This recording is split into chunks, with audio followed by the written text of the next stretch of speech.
एक बार फिर एकाग्र हो जाओ नए क्लास के लिए। अभी पिछली कक्षा में अपने लोगों ने क्या पढ़ा था कि रासायनिक अभिक्रिया क्या होती है। रासायनिक अभिक्रिया क्या होती है? रासायनिक अभिक्रिया एक या एक से अधिक पदार्थ के परमाणु जब फिर से व्यवस्थित हो जाएं। कल अपने लोगों ने देखा था ना कि किस प्रकार से एक परमाणु दूसरे परमाणु से मिलता है।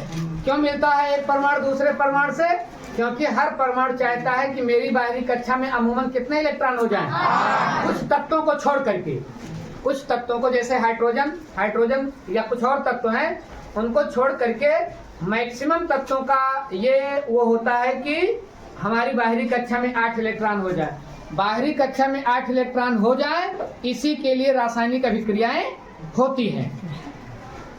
8 एकदम मानक ना मानिएगा, जैसे हाइड्रोजन के लिए 2 है तो केवल मानक नहीं, लेकिन अमूमन यही है कि 8 वो संख्या है जिससे कोई तत्व कोई परमाणु किसी दूसरे परमाणु से संयोग करता है। अब ये भी आप लोग दिमाग में रखिएगा बात कि जिन तत्वों की बाहरी कक्षा भरी रहती है, अपने लोगों ने पिछली कक्षा में पढ़ा था कि रासायनिक अभिक्रिया में परमाणु की कौन सी कक्षा भाग लेती है, सबसे बाहर की कि अंदर वाली? सबसे बाहर वाली। तो ये ध्यान रखना है, जिन तत्वों के परमाणुओं की बाहरी कक्षा भरी होती है वो तत्व किसी से रिएक्शन नहीं करते हैं। ऐसे तत्वों को अक्रिय तत्व कहते हैं। जो तत्व किसी तत्व से रिएक्शन नहीं करते उनको कौन सा तत्व बोलते हैं? अक्रिय, इनएक्टिव एलिमेंट्स। इनएक्टिव एलिमेंट्स, इतनी बात अपने लोगों ने पीछे की कक्षा में पढ़ी है। बेटा अब आगे एकाग्र हो जाओ। अपना अगला बिंदु है समझने के लिए रासायनिक समीकरण, केमिकल इक्वेशन। ये रासायनिक समीकरण क्या होता है? मैथ में तो आप लोगों ने पढ़ा ही है कि समीकरण क्या होता है। समीकरण शब्द पर अगर हम लोग भैया ध्यान दें तो समीकरण क्या होता है? समीकरण। सम का आशय होता है बराबर और करण का मतलब होता है करना। आपने गणित में पढ़ा होगा ना कि पिता की उम्र इतनी, बेटे की उम्र इतनी, तो अपने सब मान के कहना स्थित मान लिया पिता की उम्र का। ऐसे सवाल आपको खूब मिले होंगे। तो ऐसे बिल्कुल जब समीकरण शब्द आ गया तो समझ लीजिए कहीं ना कहीं कुछ गणित का मामला है, क्योंकि समीकरण आपने गणित में खूब हल किया है। तो अब केमिस्ट्री में समीकरण कैसे आ गया, रसायन विज्ञान में समीकरण कैसे आ गया? तो कल अपने लोगों ने पढ़ा था उदाहरण में कि जैसे H और O दोनों मिले तो बन गया H2O। अब H और O क्या है बेटा? H और O रिएक्टेंट्स हैं। H और O रिएक्टेंट्स हैं और H2O प्रोडक्ट है, वो उत्पाद है। तो ऐसे जब किसी रासायनिक अभिक्रिया को, ध्यान से सुनेंगे, जब किसी रासायनिक अभिक्रिया को हम तत्वों के संकेत या सूत्रों द्वारा प्रदर्शित करते हैं तो उसे रासायनिक समीकरण कहते हैं। यही बात तो आप गणित में भी करते हो। x + y = 10। तो x y क्या है? x y को आप मान लीजिए रिएक्टेंट्स और 10 को आप मान लीजिए प्रोडक्ट, और वही हम मान निकालते हैं कि x बराबर क्या होगा, y बराबर क्या होगा। मैथ में होता है ना। ठीक वैसे बेटा केमिस्ट्री में देखो आप। अब एक उदाहरण मैंने यहाँ आपके सामने लिखा है। Mg for magnesium, HCl for hydrochloric acid, और इन दोनों का रिएक्शन हुआ। अब यह है रासायनिक अभिक्रिया, इन दोनों का रिएक्शन हुआ। रासायनिक अभिक्रिया में अपने लोगों ने पढ़ा है कि जो है रासायनिक अभिक्रिया में परमाणु क्या होते हैं? फिर से व्यवस्थित होते हैं। तो देखिए जे जकरे साथे पाइस ओकरे साथे व्यवस्थित भाग। जैसे अब H और Cl Mg, अब यहाँ MgCl को ज्यादा खींचने की शक्ति रखता है कंपेरिजन टू H की तुलना में MgCl को ज्यादा खींचने की कोशिश करता है। इसकी चर्चा हम लोग बंध में करेंगे किसी क्लास में, लेकिन अभी आप समझें Cl किसके साथ जुड़ा है? यहाँ H के साथ जुड़ा है, लेकिन Mg को ज्यादा खींचने की क्षमता है कंपेरिजन टू H से ज्यादा क्षमता किसकी है? या Cl को खींचने की? Mg की। इसीलिए आगे Cl को Mg ने खींच लिया और बना लिया MgCl, और हाइड्रोजन को कर दिया फ्री। कहा तुम ज्यादा खींचने की शक्ति तुम्हारे अंदर नहीं है, इसलिए Cl को मेरे पास आने दो। और नियम वही लगेगा 8 वाला, नियम वही लगेगा 8 वाला। इसको हम लोग बॉन्ड में समझेंगे। लेकिन कैपेसिटी mg की ज्यादा है। अब देखो रासायनिक अभिक्रिया हो गई, mg ने Cl को अपने पास बुलाया और H2 को बाहर किया। क्या बन गया बेटा? MgCl2 और H2। अब देखें आप, इसको हम कैसे प्रदर्शित कर रहे हैं? एज ए इक्वेशन हम लोग प्रदर्शित कर रहे हैं कि नहीं? mg ने Cl से रिएक्शन किया, तो mg ने Cl से रिएक्शन किया तो बेटा क्या हुआ? रासायनिक अभिक्रिया हुई कि नहीं हुई? हुई ना रासायनिक अभिक्रिया। और बना क्या? MgCl2 H2 ये बना, तो ये क्या हुआ? ये कहलाएगा प्रोडक्ट। ये क्या कहलाएगा? प्रोडक्ट। और ये क्या कहलाएगा? रिएक्टेंट्स। या इसी ने क्रिया की तो ये दोनों क्या हुए? रिएक्टेंट्स हुए। कुछ यूं समझ लें, ये दोनों रिएक्टेंट्स हुए और ये दोनों क्या हुए? प्रोडक्ट हुए। बताइए, इतने में आपको कोई डाउट तो नहीं जा रहा है ना? लेकिन इस क्रिया को हमने किसमें दिखाया? ये समीकरण जैसा नहीं लग रहा है? और समीकरण की एक खासियत ये भी होती है बेटा कि ये राइट साइड और लेफ्ट साइड, देखिए ये राइट साइड, अभी इसको ऐसे घुमा दिया जाएगा तो ये किधर जाएगा? दाहिने हाथ की ओर जाएगा ना। तो ये राइट साइड हुआ और ये कौन सा साइड हुआ? लेफ्ट साइड हुआ। बात समझ रहे हैं नहीं आप लोग? अब राइट साइड और लेफ्ट साइड दोनों बराबर होना चाहिए, तभी समीकरण हुआ। लेफ्ट साइड और राइट साइड मतलब रिएक्टेंट्स की संख्या और प्रोडक्ट की संख्या दोनों बराबर होनी चाहिए, तभी रासायनिक समीकरण संतुलित माना जाता है। इस पर भी हम लोग एक क्लास करेंगे कि कैसे समीकरण को संतुलित किया जाता है। लेकिन यहाँ बेटा साइड में जान लो, ये mg है। mg बताओ बेटा इधर कितना है? कितना है? 1। और बताओ mg इधर कितना है? 1। इधर Cl कितना है? तो यहाँ 2 लग गया है ना। अब अगर आगे 2 लग गया है तो इसका मतलब H भी 2 है और Cl भी 2 है। अब बताइए Cl यहाँ कितना है? इधर देखिए, Cl 2 है ना, और इधर Cl कितना है? 2 है। तो इसका मतलब Cl का काम ओके है और mg का काम ओके है। अब बताइए H कितना है? 2। और इधर H कितना है? 2। तो इसका मतलब H का भी काम ओके है। इसका मतलब हमारा ये समीकरण संतुलित है, तो इसको हम समीकरण कह सकते हैं। समीकरण है ये। अब फिर से मेरे साथ सुने आप कि जब किसी रासायनिक अभिक्रिया को, अब यहां मैंने ये तो नहीं लिखा कि मैग्नीशियम तो नहीं लिखा, जबकि ये है क्या?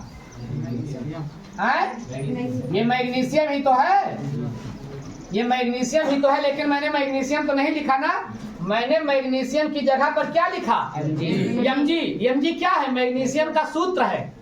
और मैंने अभी क्या बोला था? मैंने आप लोगों से बताया था कि जब किसी रासायनिक अभिक्रिया को तत्वों के प्रतीक या सूत्रों द्वारा प्रदर्शित करते हैं तो उसी को हम रासायनिक समीकरण कहते हैं। तो mg न लिख करके मैंने क्या, मैग्नीशियम न लिख करके मैंने क्या लिखा था? mg। हाइड्रोक्लोरिक अम्ल न लिख करके क्या लिखा है? HCl। मैग्नीशियम क्लोराइड न लिख करके क्या लिखा है? MgCl2। और हाइड्रोजन न लिख करके क्या लिखा है? H2। तो यहाँ हमने क्या प्रयोग किया है? तत्वों का संकेत, प्रतीक सिंबल हमने यूज किया है। इसलिए बेटा ये क्या कहलाएगा? समीकरण। तो बताइए केमिस्ट्री में भी समीकरण है ना, और आगे बहुत समीकरण से ही सब कुछ होगा। अब अगर मैं ऐसा लिखता, अब देखो कितना आसानी से समझ में आ रहा है। मैं ऐसा बोलता कि mg, यहाँ लिखता mg हाइड्रोक्लोरिक अम्ल से रिएक्शन करता है, मैग्नीशियम क्लोराइड बनता है, हाइड्रोजन गैस बनती है, तो बड़ा लंबी मामला हो जाता है। एक समीकरण लिख दो, समझाने की कोई जरूरत नहीं है, आप आराम से समझ जाओगे और अगला भी आराम से समझ जाएगा। तो समीकरण का बड़ा महत्व भी है ना। और समीकरण से और क्या फायदा है? समीकरण से अब क्या, इस समीकरण से अपने लोगों को क्या पता चल रहा है? इस समीकरण से बेटा अपने लोगों को क्या पता चल रहा है कि मैग्नीशियम क्लोराइड और हाइड्रोजन गैस बनने के लिए क्या क्या लगा है? mg लगा है, HCl लगा है, कितना लगा है? अब ये समीकरण देख करके आप बता सकते हो कि नहीं mg कितना लगा है, Cl कितना लगा है, कितना MgCl2 बना है, कितना H बना है, ये हम लोग देख सकते हैं ना बेटा। तो ये रासायनिक समीकरण का लाभ है, आराम से देखिए और जान जाइए। अब रासायनिक समीकरण को ही देखने से ये भी लाभ है कि आप एक झटके में देखोगे और पता कर लोगे कि क्या रिएक्टेंट्स कौन है, प्रोडक्ट कौन है। अब रासायनिक समीकरण में कुछ टर्म ध्यान दें आप, कुछ टर्म हैं जैसे मैंने यहां लिखा है एस, एस फॉर होता है सॉलिड, एस फॉर सॉलिड, और सॉलिड माने ठोस, तो इसका मतलब Mg की अवस्था क्या है? ठोस। अब अगर रासायनिक समीकरण में बेटा आपको कहीं किसी के सामने ब्रैकेट में यस लिखा मिले तो समझ जाना कि ये रिएक्टेंट्स क्या है? सॉलिड है, ये रिएक्टेंट्स सॉलिड है। यहां मैंने लिखा है एल, तो एल का से क्या होता है? लिक्विड, लिक्विड माने द्रव, इसका मतलब कि एसएल किस अवस्था में है? द्रव अवस्था में है। यहां मैंने लिखा है MgCl2, ये प्रोडक्ट है, लेकिन ब्रैकेट में बेटा क्या लिखा है? यस, तो यस का मतलब जो बन रहा है MgCl2 बेटा ये क्या है? ये सॉलिड है। और यहां मैंने लिखा है जी, जी फॉर होता है गैस, जी फॉर गैस। आप बताइए कितने फायदे हैं समीकरण के, सब पता चल जा रहा है कि अभिक्रिया कौन कर रहा है? सॉलिड कर रहा है, लिक्विड कर रहा है, बन रहा है सॉलिड और गैस। तो ये समीकरण का फायदा चल रहा है कि नहीं चल रहा है? और ध्यान रखना बेटा, ये तीर का निशान क्या दिखाता है? ये तीर का निशान दिखा रहा है कि इधर से रिएक्शन हो रहा है और इधर प्रोडक्ट बन रहा है। बाईं साइड प्रोडक्ट बन रहा है और दाहिने साइड रिएक्शन हो रहा है, तो तीर का निशान ये दिखा रहा है। इतना समझ रहे हैं बात को आप? और अब देखें कुछ और टर्म्स ध्यान रखें।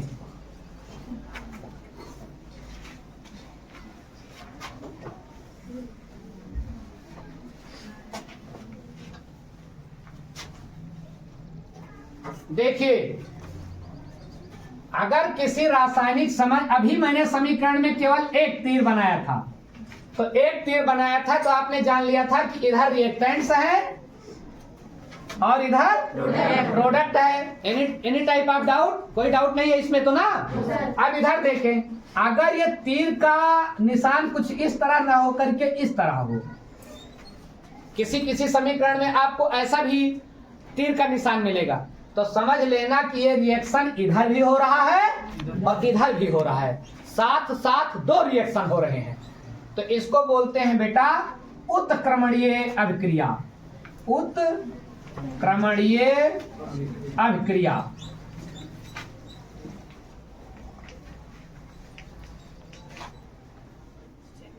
रिवर्सिबल रिएक्शन, रिवर्सिबल रिएक्शन या उत्क्रमणीय। उत्क्रमणीय का होता है बेटा अर्थ दोनों ओर, तो अगर ये तीर का निशान है तो क्या समझोगे कि दोनों ओर हो रहा है। अब और ध्यान रखें एक बात का, अगर प्रोडक्ट के सामने लिखा कुछ नहीं गया है, केवल ये वाला तीर का निशान लगा है, मान लीजिए यहां कोई प्रोडक्ट बना और तीर का निशान ऊपर को लगा है, तो बिना लिखे ही आप लोग जान जाइएगा कि ये जो प्रोडक्ट बन रहा है ये ऊपर को उड़ रहा है, और ऊपर को उड़ रहा है मतलब गैस है। तो तीर का निशान अगर ऊपर को है तो इसका मतलब प्रोडक्ट क्या है? गैस है। प्रोडक्ट क्या है? गैस है। और एक बात ध्यान रखना बेटा, अगर तीर का निशान ऊपर को नहीं लग रहा है और तीर का निशान नीचे को लग रहा है, तो आप बिना कुछ लिखे ही जान जाइएगा ये नीचे को बैठ रहा है। रिएक्शन जो हो रहा है उसका जो प्रोडक्ट है वो कहां बैठ जा रहा है? नीचे को। तो इसको बोलते हैं बेटा अवक्षेप, अवक्षेप, प्रेसिपिटेट, प्रेसिपिटेट या अवक्षेप। तो अगर तीर का निशान नीचे है तो अवक्षेप, तीर का निशान ऊपर है तो गैस, तीर का निशान दोनों ओर है उत्क्रमणीय, तीर का निशान एक ओर है अनुत्क्रमणीय। अगर एक ही तरफ तीर का निशान है इसका मतलब ये रिएक्शन दोनों ओर नहीं हो सकता है। इतनी बात अंदर जा रही है? अब और देखिए, रासायनिक समीकरण के कुछ और भी बिंदु देखिए। रासायनिक समीकरण में अगर आपको लिखा मिल गया कहीं, जैसे मान लीजिए ये है रिएक्टेंट, ये बना प्रोडक्ट और प्रोडक्ट के आगे लिखा गया है AQ। क्या लिखा गया है? AQ। तो AQ लिखा होगा तो घबराइएगा नहीं। AQ का मतलब है एक्वस, AQ का मतलब है एक्वस, और एक्वस का मतलब होता है जलीय। इसका मतलब प्रोडक्ट कैसा आ रहा है? जलीय आ रहा है। तो घबराने की जरूरत नहीं। अगर एक्वस लिखा है तो मतलब एक्वस पूरा नहीं लिखा जाएगा, AQ लिखा जाएगा, ठीक है, या AQU लिखा जाएगा। तो आप क्या समझ जाएंगे कि बनने वाली चीज क्या है, जलीय है। और बेटा ध्यान रखें कि मान लीजिए ये रिएक्टेंट्स है और ये प्रोडक्ट बन रहा है और यहां कोई और चीज दिखा रहा है, मान लीजिए ए यूं दिखा रहा है, तो जान लीजिएगा कि नीचे स्टोव चल रहा है। स्टोव जनता न होगा, स्टोव जाना था, जान लिया, गैस तो जन्मे करा था, तो समझ लीजिए कि जलाया जा रहा है, गरमाया जा रहा है। इस निशान का मतलब हुआ गर्म करना। अगर इस तरह का निशान बेटा कहीं बना है तो इसका मतलब गर्म करना है, कि मतलब रिएक्टेंट्स को गर्म किया जा रहा है और प्रोडक्ट बन रहा है। तो इस सिंबल का अर्थ समझ गए रासायनिक समीकरण में। अब आगे देखें, मान लीजिए किसी रासायनिक समीकरण में यहां कुछ और लिखा गया है, मतलब किसी और तत्व का नाम लिखा गया है, जैसे मान लीजिए Fe लिखा गया है यहां, इधर नहीं, न रिएक्टेंट्स की तरफ लिखा गया है न प्रोडक्ट की तरफ, तीर के निशान के ऊपर लिखा गया है। तो समझ जाइएगा ये जो ऊपर लिखा गया है ये कैटालिस्ट है। कैटालिस्ट, कैटालिस्ट का मतलब होता है बेटा उत्प्रेरक। उत्प्रेरक जानते हो? उत्प्रेरक नहीं जानते हो? उत्प्रेरक वो पहले तो जान लीजिए कि समाज में कौन लोग उत्प्रेरक होते हैं। उत्प्रेरक वो लोग होते हैं बेटा, जैसे मान लिया दुई जने के झगड़ा होती है चौराहा पर, दुई जने झगड़ा होती है, तिसरका पहुंचेगा। अब तिसरका झगड़ा होने वाली है, हुआ ना माना, बस थोड़ा बातें बात में होता है कुछ गर्मी गर्मा, और गर्मी गर्मा तिसरका पहुंचेगा। तिसरका कहता है चला यार हटाओ, झगड़ा न करा। अच्छा, झगड़ा कतहू होत हुए और छुड़ावे वाले पहुंच जाए और कह दिए भैया रह गया यार, छोड़ा छोड़ा, तो जैसे जे झगड़ा करैया है वो तमती आई जाते है। अंदाजे आज ना घरे झगड़ा हुआ तो छुड़ावे लगा, जान लिया पक्का झगड़ा हुई। तो ये जो छुड़ावे वाले पहुंच जाते हैं, ये नहीं का ये झगड़ा कम करावा थे कि झगड़ा और तेज करा दिया थी, तो वे हुए समाज के उत्प्रेरक। ठीक है, जैसे जैसे समाज में कुछ लोग उत्प्रेरक होते हैं और अपने लोगों की काम करने की दर को बढ़ा देते हैं, बेटा ठीक इसी तरह रासायनिक अभिक्रिया में कुछ लोग ऐसे होते हैं जो अभिक्रिया में भाग नहीं लेते। चंद्रबरदाई कभी झगड़ा करता था? चंद्रबरदाई का नाम सुने हो? पृथ्वीराज रासो, उसने एक ग्रंथ लिखा है, कभी झगड़ा नहीं किया, लेकिन पृथ्वीराज चौहान को चढ़ा देता था। चलो भिड़ जाओ। मोहम्मद गोरी के दरबार में पृथ्वीराज चौहान बैठे थे और पृथ्वीराज चौहान को शब्द वेद बाण चलाना आता था, शब्द वेदी बाण, साउंड सुन करके बाण मार देते थे, साउंड। और चंद्रबरदाई ने एक दोहा बोला पृथ्वीराज चौहान के लिए। क्या दोहा बोला? कि 4 बांस 24 गज अंगुल अष्ट प्रमाण, ता ऊपर सुल्तान है मत चूक्यो चौहान। 4 बांस 24 गज अंगुल अष्ट प्रमाण।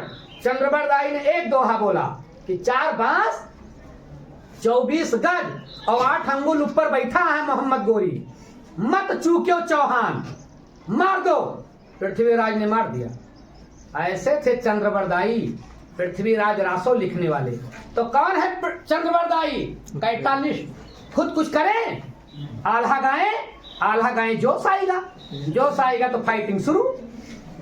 तो केमिस्ट्री में फाइटिंग कौन शुरू करवाता है? उत्प्रेरक। ये अभिक्रिया की गति को बढ़ा भी देता है, जो अभिक्रिया की गति को बेटा बढ़ाता है उसको बोलते हैं धनात्मक उत्प्रेरक। धनात्मक, जो अभिक्रिया की गति को बढ़ा दे, धनात्मक उत्प्रेरक बढ़ा रहे हैं। अच्छा, कुछ ऐसे भी लोग होते हैं कि जो शांत भी करवा ले जाते हैं झगड़े को, तो उनको बोलते हैं ऋणात्मक उत्प्रेरक। धनात्मक क्या करेगा? अभिक्रिया की गति को बढ़ाएगा और ऋणात्मक अभिक्रिया की गति को घटाएगा। अब आप समझ गए? घटाने वाला ऋणात्मक, बढ़ाने वाला ऋणात्मक। बस एक उदाहरण देख ले हम लोग, तो आप ये भी समझ जाएंगे। देखिए एक होती है नाइट्रोजन गैस और एक होती है हाइड्रोजन गैस। एक होती है नाइट्रोजन गैस और एक है हाइड्रोजन गैस। इससे आप परिचित ही हो।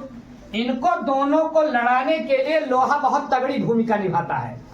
तो लोहा कहता है कि अगर मैं आ जाऊं तो तुम्हारी अभिक्रिया की गति को बढ़ा दूंगा। तो लोहा क्या करता है, नाइट्रोजन और हाइड्रोजन की अभिक्रिया की गति को बढ़ा देता है और बन जाती है अमोनिया। क्या बन जाती है? अमोनिया। अब लेकिन अमोनिया के बढ़ने की गति को कौन बढ़ाएगा? लोहा, Fe। तो अब अगर ऐसा कुछ दिखने को मिल जाए रासायनिक समीकरण में तो जान लेना कि जो ऊपर लिखा गया है ये क्या कर रहा है? अभिक्रिया की गति को बढ़ा रहा है। और ये बताओ धनात्मक उत्प्रेरक हुआ कि ऋणात्मक? धनात्मक। और एक और देखिए, जो अभिक्रिया की गति को बेटा घटा देते हैं उसका भी एक उदाहरण देख लो। एक होता है पानी, तो तुम लोग जानते ही हो। पानी तो तुम लोग जानते ही हो। पानी के एक बड़के भैया हैं, बड़का पानी तो जानते हैं यहाँ। तो एक बड़का पानी H2O2 उसका सूत्र होता है, वो है जल, ये है भारी जल। जल का सूत्र क्या होगा? H2O। और इनका सूत्र है H2O2। तो ये बड़े भैया है पानी के, भारी जल इनको बोलते हैं। अब भारी जल को जल में तोड़ना है तो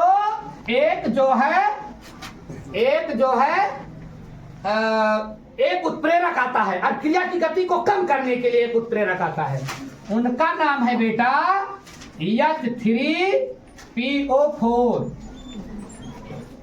फास्फोरिक एसिड इनका नाम है। अब ये फास्फोरिक एसिड जो है H3PO4 ये क्या करते हैं? ये अभिक्रिया की गति को थोड़ा धीमा कर देते हैं, बनेगा H2O और O2। अब ये क्या करते हैं? देखिए अब आप लोग ऐसे जरा देखिए, H3PO4 लिखा है, इससे तो समझ ही गए कि ये मिस्टर या तो घटा रहे हैं और या तो बढ़ा रहे हैं, लेकिन ये मिस्टर घटा रहे हैं। ये ऋणात्मक उत्प्रेरक हैं, निगेटिव और कैटालिस्ट। और एक बात और ध्यान रखो बेटा, अब यही आप लोग जरा दिमाग लगाओ कि ये समीकरण बराबर है कि नहीं। बताओ इधर H कितना है? 2। इधर H कितना है? 2। चलो मामला ओके। इधर O कितना है? 2। इधर कितना है? 1 और 2, 3। तो गड़बड़ हो गया। तो समीकरण ये संतुलित नहीं है। लगाओ दिमाग क्या लगाओगे? अब दिमाग लगाने के लिए 2 1 3 कर दोगे, यहाँ 3 करोगे, यहाँ कुछ घटा बढ़ा नहीं सकते। तो इसके लिए आप यहाँ 2 लगाओ। तो आप कहोगे सर अब तो और गड़बड़ होगा। अभी होगा 2 दूना 4 और यहाँ रह गया 2। इनका काम और इन्हों काम बिगड़ेगा। 2 दूना 4 और इधर कितना हो रहा है? 3। तो काम गड़बड़ हो गया। लेकिन अब थोड़ा और दिमाग लगाओ।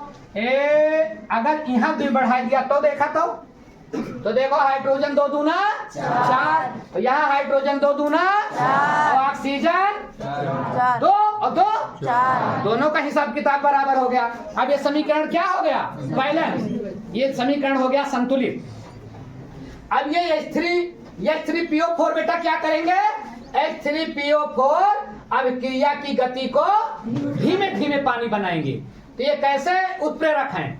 ऋणात्मक। वैसे उत्प्रेरक और भी होते हैं, लेकिन आपके लिए बस इतना ही इनफ है, धनात्मक उत्प्रेरक और ऋणात्मक। तो आज अपने लोगों ने किस विषय को समझा? रासायनिक समीकरण क्या होता है और रासायनिक समीकरण में कौन कौन से टर्म यूज किए जाते हैं। ठीक है बेटा? चलो ओके।